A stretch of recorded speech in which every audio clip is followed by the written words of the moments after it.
Welcome to your 12-minute HR lesson.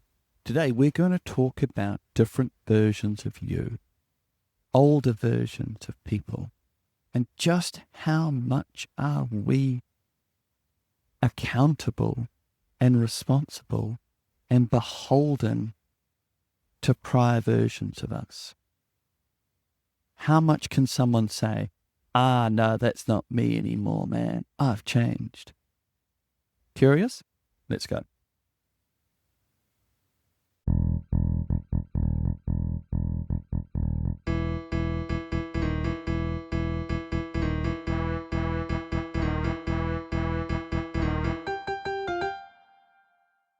This week's topic, I think, is a really interesting one because it has a really superficial, has a really simple answer, but also has a really deep and philosophical idea. You get to pick your personal preference of introspection. You can really deep dive on this one, or you can just take that's kind of interesting approach. And that is the interesting question. For how long and for how much and for what are we bound to our past? Is our past a reflection of us and a prediction of our future? At the moment, there's a person who I used to know, and we're talking decades ago, who is in the public eye. Now, this is a person who I knew well then. They were, I can't speak from their point of view, but they were in the top, 4 people I knew well in my life at that stage. And now they're reasonably well known. They are in the public domain. And for me, there's an interesting question of, well, do I know that person?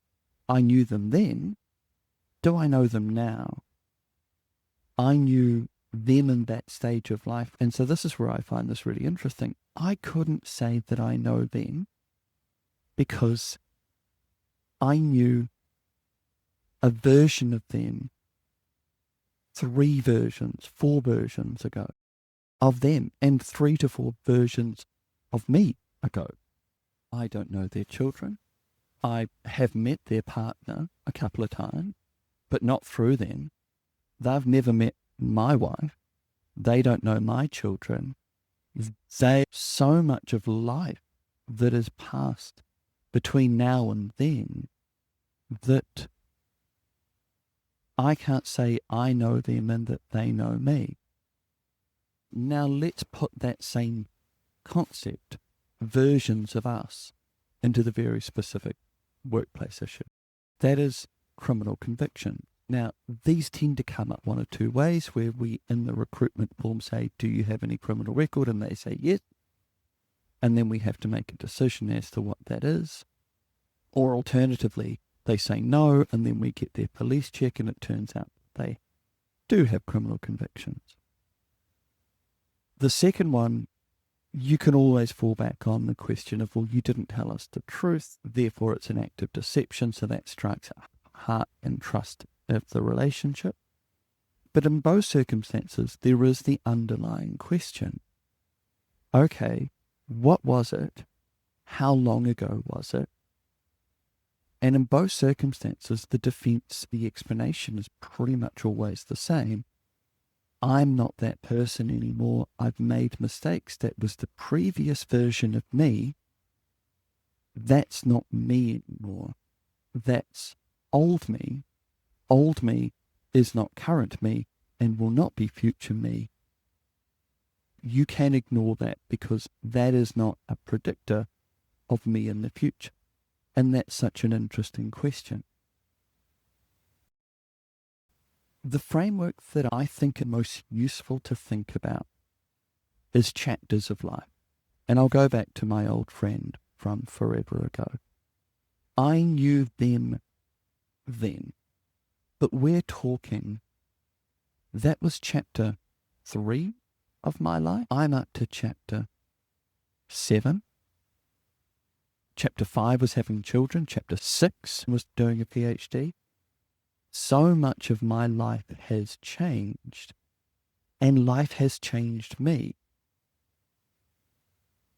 A chapter in a book tends to focus on a certain section, a certain scenario, a certain set of factors and situations that weigh on those characters. When we go from chapter to another, generally speaking, we are going from one scenario to another scenario, and the person has changed in between them.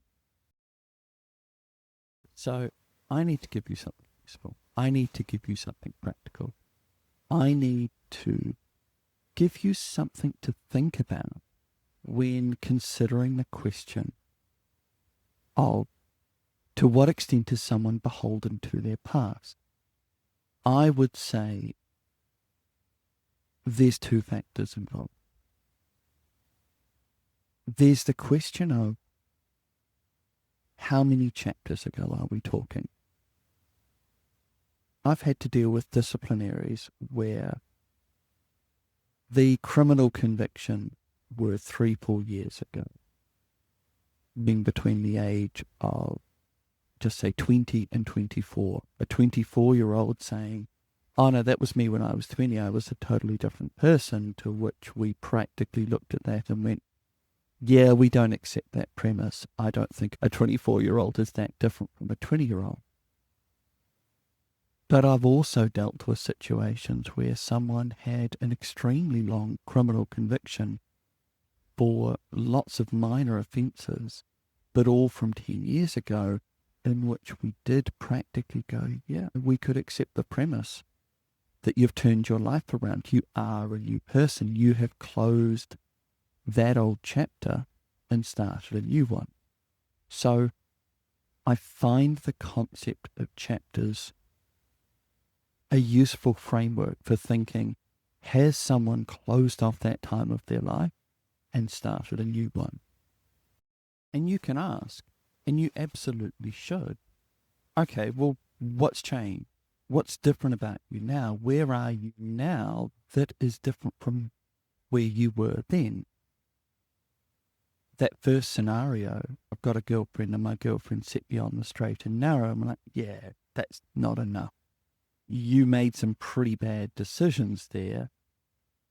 Is your girlfriend going to stop you from making bad decisions in the workplace in the future? No, like that's not something we could accept. That's not a major life change. The second scenario, I'm not going to get into the criminal convictions, but clearly they were in a bad space in life. Clearly they were really quite messed up. But they could explain and articulate what they've gone through and what they've done differently in the last 10 years and how they had grown and moved on and doing a very different thing with their life that we could fairly look at and say, yeah, no, you have closed that chapter off and you have moved on.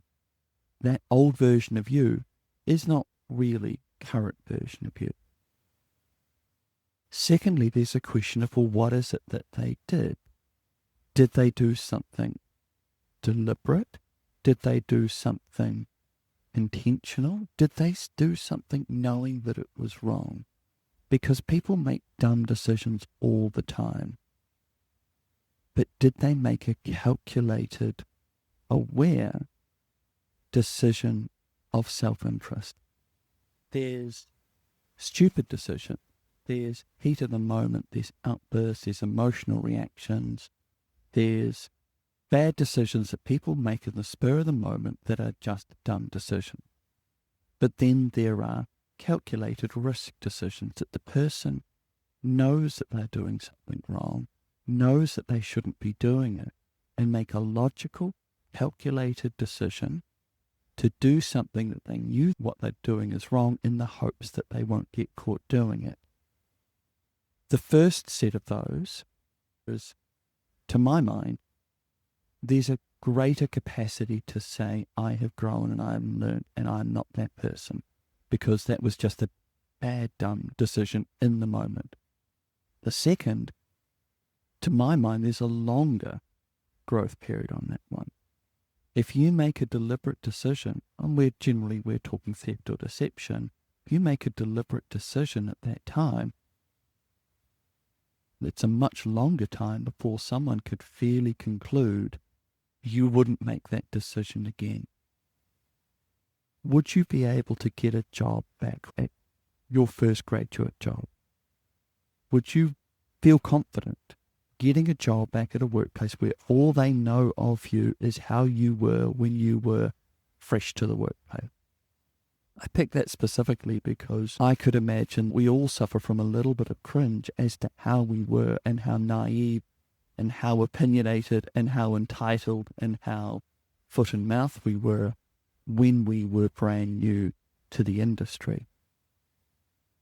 Should we be beholden to whatever reputation we might have? No, not really. Because one, we've gone through many chapters. We've gone through some pretty serious learning from our workplace. We've gone through some pretty serious maturity in terms of growing up, having children, forming relationships, buying houses, having mortgages, all of those sorts of things. The other is that the mistakes that we made weren't major ones, probably.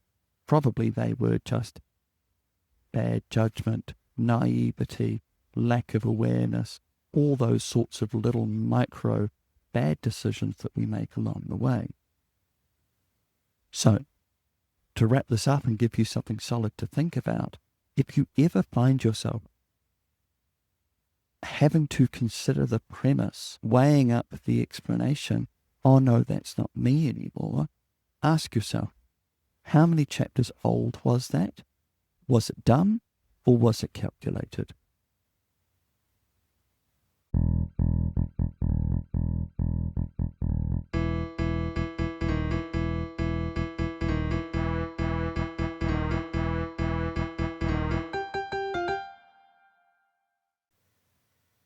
I like this topic because if you haven't already had to think about this, it's conceivably not far away, is it? Having to ask ourselves, is old version the same as new version?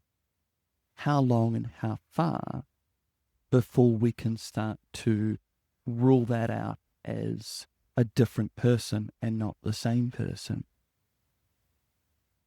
Anyway, thank you for listening. As always, have a look at our courses, have a look at our website, have a look at our programs, have a look at all the different things that we can help you with. But if not, not a problem. All we ask is, if you do listen to this, any type of Slacktivist sharing, liking, reposting helps other people also find this free knowledge.